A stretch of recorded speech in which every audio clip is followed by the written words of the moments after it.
You've got this mantra, lived it, learned it, earned it. And I'd love to hear about where this came from. Talk us through where this mantra come from and why is it important for you to live by this? It really came from, throughout my experiences. But when I was battling my mental health dramas over a 10-year period, I found it very difficult, first of all, to acknowledge to myself that I was struggling. Secondly, was to speak up about it. And thirdly, was to find voices that resonated with me. So even if I was to see a counselor, a therapist, a psychologist, the voices didn't really resonate with me. An alpha male, high performance male. I'm talking to somebody who's read it in a book.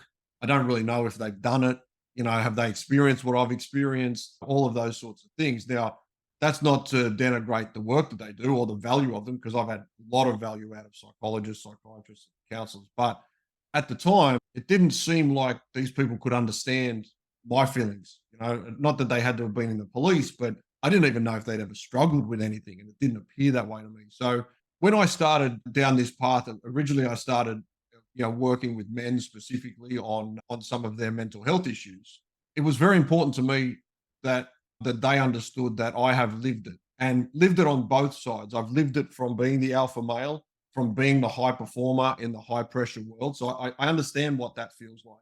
I understand also what the road to rock bottom feels like.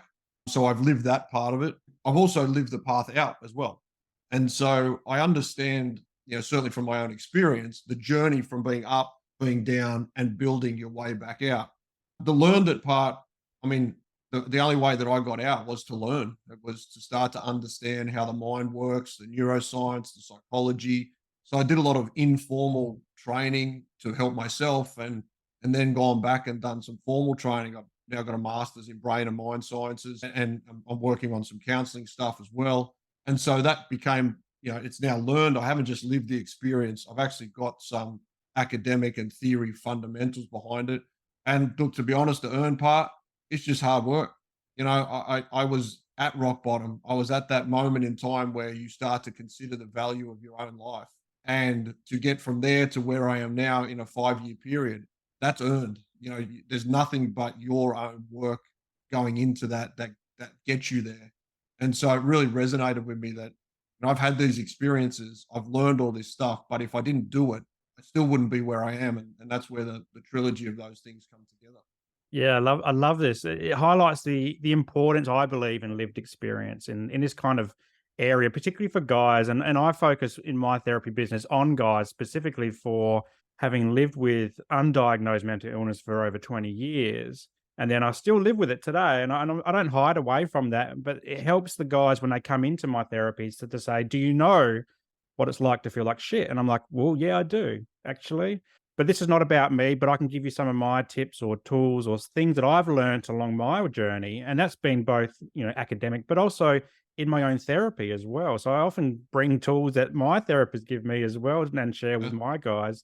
And it is an earning thing. You've got to do the hard work. You've got to be there, know what it feels like as well. And I love how you piece it all together and you come out the other side because of, it's so important that we see that there is hope at the end of the tunnel. There is light there. And we often get stuck and we feel like we can't go forward anymore, or it's too dark, or it's too heavy. We can't process the stuff. We can't talk about it for many guys, but there is hope. You can live it, you can learn it, and you can earn it. And I love this about it. And so you talk about your rock bottom moment. And I think it's important to highlight what, as much as you're comfortable about sharing, what did rock bottom look like for you? And I guess how did that impact your career and your reputation as well? Because I think from what I've seen of your work, it has been a very public thing as well. So I'd love to hear a bit about this as well, as much as you're comfortable to share. Yeah, look, I'm happy to share all of it. At the start, some of that story got taken out of my hands and it was shared through the media. But I've learned to accept that now, and also the fact that, again, that's been a benefit to me personally, because it helped me deal with a few things that I needed to deal with. But the strange thing for me was at the height of my career, everybody outside would have been looking at me saying, "This guy has it all together. He's on a good career path. He's getting good money. He's got good friends. He's got a good lifestyle. Everything that you would expect a successful person to have." That's what I had in my career. I was at the top of my career, and I was the most broken I'd ever been in. I had a 10-year battle with depression.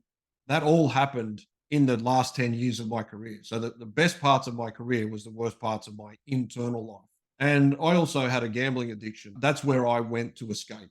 I wasn't, as I said before, I wasn't a big drinker, drugs, but I did gamble as a younger person. And that seemed to be a place where the noise would switch off for me. All the noise in my head, the not being able to sleep, all of that sort of stuff. If I was gambling, I could shut it off. And unfortunately, over a 10-year period, that noise got louder and louder and required more attention to turn it off. And, that gambling addiction, ultimately, it cost me $2 million in straight gambling money, but it also cost my career, my reputation, and also had me on that verge of considering the value of my own life. And, I made some very silly mistakes with my work credit card, used it for the wrong reasons because of some of the stupid decisions that I was making in my life, and the inability for me to confront and work through those at an early enough stage. So I lost my job. Well, I resigned from the job, but ultimately my job was untenable. So I lost my job. I also had to face some criminal charges for misusing the credit card. Unfortunately, none of these were my rock bottom moment, to be honest. I thought they were, and I shifted a little bit. I changed stuff around and I made some progress. And then, like a lot of people, I drifted back because unfortunately I was focused on the wrong problem. I was focused on the gambling problem, which I say is the problem I saw in the mirror, but I'd never focused on the deeper issues. And so I went another 12 months, or I went 6 months without gambling, and then started again. And then my name got leaked to the paper, and my story got leaked to the paper. And then I identified where I was living, and we just moved areas. And I just felt like everything was hopeless. I just felt like at that time, I've tried and failed to quit gambling a number of times over 10 years. I'm a pretty industrious guy. I figured that I'd probably tried everything I could have, and it still wasn't successful. And all I was doing now was ruining everybody's life around me. And whilst I understood the damage it would do if I wasn't here, I also believed that, well, if I can't fix this problem, I'm only hurting everybody else. So I might as well not be. And that was my rock bottom. That was the scary moment in my life. Getting to that point of researching and going further down that track, it genuinely scared me. And thankfully, I was sensible enough to go to the doctor. I just went to the doctor I didn't know. First one I could get into, told him what was going on, and I made a promise to myself that I would do anything the doctor told me. That was the only thing that I could do. I had no ability to solve that problem at that time on my own. And the doctor sent me to a psychiatrist. I worked with the psychiatrist for a little while, worked with a psychologist, went back to gambling help, found some immediate relief just from having shared the problem, I suppose. And then over a 9-month period, really worked hard at a lot of the fundamentals, and had what I would call my come to Jesus moment, 9 months after that point in time. And life has been completely different, again, for the last 5 years. Can I ask what kind of gambling it is? Because as we're recording this week episode that is released on the Mindful Men podcast is one with Kate Seselja, and she talks around the lure of pokies, and she had a long pokies addiction as well. What kind of addiction did you have? And I guess when you went into the GP's office as well, was that the first time you even opened up about this type of stuff, or had you done a bit of this work before as well? Yeah, so my gambling of choice was horses, trots, and greyhounds. I had played pokies a little bit earlier in my time, and they were fine. And every now and then, if I did get stuck there, I could lose a bit of money, but I wasn't drawn to go and play poker machines. Primarily, probably because of the ease of gambling on my phone. I could do it at home. Could do it more silently, I suppose. I didn't have to leave home. I'm not one to make noise about the fact that you can gamble on your phone. Personally think that it's fine. It's just that I wasn't able to control it, and I wasn't able to control myself or look after myself. But I had sought help for it before. I first sought help, I think it was the end of 2007. Went to see a psychologist about gambling, free gambling help psychologist. I went twice and I stopped going. And I stopped going because every time I went, they were telling me things that I already knew. And again, later on in hindsight, I realized that what was happening was I was going to the psychologist in a rational thinking mode. I knew all the things that I shouldn't be doing. And they were telling me all the same thing. And I figured, well, there's no point in me coming here because they're not really helping. Problem that I've since learned is that I needed help when my mind was in irrational thinking. And I needed to build skills, like JFK said, I needed to fix the roof when the sun was shining. I needed to build skills when I was in rational thinking so that when I was irrational, I might have had a chance to actually do the right thing. So when I first sought help for it, I stopped gambling for a while after that, 6 months ish, started gambling again, became a problem another year or two later.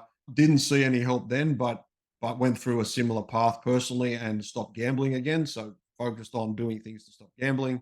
2015 it was, I went again, and this was where my issues at work started. So I went to see gambling help for a little while. I also tried to see a counselor through work. And again, that became one of those doesn't resonate with me. And I really wasn't getting anything out of it. And then I got a call into the deputy commissioner's office to start talking about my misuse credit card. So I had started down a path of trying to seek help, but I knew it was an issue. But again, I'd always thought I had a gambling issue and tried to fix a gambling issue and didn't really realize that initially the depression was underpinning that, but then also underpinning the depression was, an issue with my own ego in the sense of the I, that, not the chest beating ego, but I didn't know who I was, where I was going, certainly not consciously. And because of that confusion, I ended up depressed. Because of that depression, I needed to escape where I was.